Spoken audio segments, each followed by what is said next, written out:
யோசேப்பு குடித்த தன்னுடைய பாத்திரத்தை எடுத்து யார் வாயில வச்சான்?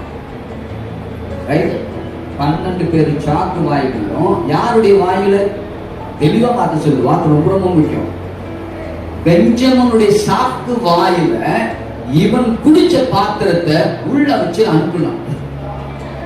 சாக்கு வாயில யார் குடிச்சது? யோசேப்பு குடிச்ச பாத்திரம்.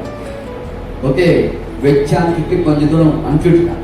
அனுப்பிச்சுட்டு இப்ப பின்னாடி ஆள் அனுப்பிச்சு, எங்க எஜமானும் ஞான திருஷ்டிக்காரர், அவருக்கு எல்லாம் தெரியும், அவருடைய பாத்திரத்தை நீங்க யார திருடி போயிருக்கேன் பாருங்க. 12 பேர் உருண்டு பிறண்டு கத்தி அழுகுறானுங்க. இப்ப அவங்க சொல்ல, யாராச்சும் சாக்குல கிடைச்சிச்சுன்னா அவன் நீங்க கொண்டு போட்டுருங்கன்னு பேசினாங்க பாருங்க. நல்லவனுங்க எல்லாரும். அதுக்கப்புறம் என்னாச்சு? கரெக்டா ஏன்னா வச்சுட்டதே யாரு? இவருதானே. போய் பெஞ்சமின் சாக்குல திறந்தா உள்ள இருக்கு. ஹலோ, யார் குடிச்ச பாத்திரம்?